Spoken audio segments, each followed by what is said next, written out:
Welcome back. Belagavi ರೈತರ ಸಂಕಷ್ಟ ಕೇಳೋರೇ ಇಲ್ಲ. ವರ್ಷವಿಡೀ ಕಷ್ಟಪಟ್ಟು ಬೆಳೆದ ಬೆಳೆಯಿಂದ ಕಡೆ ಪಕ್ಷ ನಯಾ ಪೈಸೆಯೂ ಲಾಭ ಆಗ್ತಾ ಇಲ್ಲ.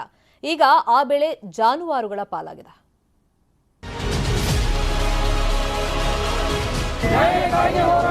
ಬದುಕೋ ದಾರಿ ಸರ್ಕಾರ ತೋರಿಸಬೇಕ್ರಿ ಸರ್. ಇನ್ನೇನು ಬೆಳೆದ ಬೆಳೆಯನ್ನ ಮಾರಾಟ ಮಾಡಬೇಕು, ಅದರಿಂದ ಕೊಂಚ ಲಾಭ ಪಡಿಬೇಕು ಅನ್ನೋ ಹೊತ್ತಿಗೆ ಎಲ್ಲವೂ ಸಂಪೂರ್ಣ ನಾಶ.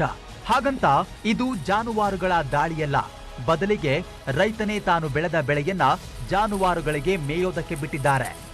ಇದು ಬೆಳಗಾವಿ ತಾಲೂಕಿನ ಹೊನಗನಾಮದೇವ ದುಡುಂ ಎನ್ನುವವರ ಜಮೀನು. 45 ರಿಂದ 50 ಸಾವಿರ ರೂಪಾಯಿ ಖರ್ಚು ಬರ್ತೈತ್ರಿ ಸರ್.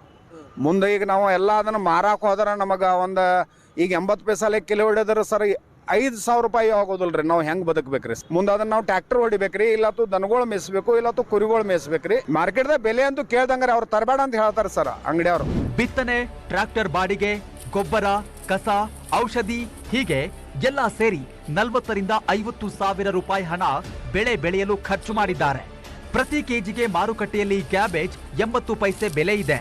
ಕೋಸು ಕಟಾವು ಮಾಡಿ ಚೀಲ ತುಂಬಿ ಸಾಗಾಟದ ವೆಚ್ಚವೂ ಇದರಿಂದ ಸಾಕಾಗಲ್ಲ ಸರ್. ಇಲ್ಲೆಲ್ಲ ಏನದ ರೀ, ಅತಿ ಸಣ್ಣ ರೈತರು ಸರ್. ಇವ್ರು ಏನ್ರೆ ಬೆಳೆ ಒಮ್ಮೆ ನುಕ್ಸಾನ್ ಆತಂದ್ರ ಸುಸೈಡ್ ಮಾಡ್ಕೊಂತ ಪರಿಸ್ಥಿತಿ ಬರ್ತಾರೆ. ಎಲ್ಲ ರೈತರ ಸಲುವಾಗಿ ಇದಕ್ಕೊಂದು ಏನಾದ್ರೂ ಯೋಜನೆ ಮಾಡಲೇಬೇಕು, ಒಂದು ಬೆಂಬಲ ಬೆಲೆ ತಗೋಲೇಬೇಕು. ರೈತರು ಪ್ರತಿಭಟನೆಗಿಳಿದಿದ್ದಾರೆ. ಆದ್ರೂ ಸರ್ಕಾರ ಗಪ್ಚುಪ್. ಬೆಳಗಾವಿ ತಾಲೂಕಿನಲ್ಲಿ ಬಹುತೇಕ ರೈತರು ಅತಿ ಚಿಕ್ಕ ಚಿಕ್ಕ ಜಮೀನು ಹೊಂದಿದ್ದಾರೆ. ಒಮ್ಮೆ ಈ ರೀತಿಯ ಪೆಟ್ಟು ಬಿದ್ರೆ ಮತ್ತೆ ಚೇತರಿಕೆ ಕಾಣೋದು ತುಂಬಾ ಕಷ್ಟ. ಚಂದ್ರಕಾಂತ್ ಸುಗಂಧಿ, ನ್ಯೂಸ್ 18, ಬೆಳಗಾವಿ.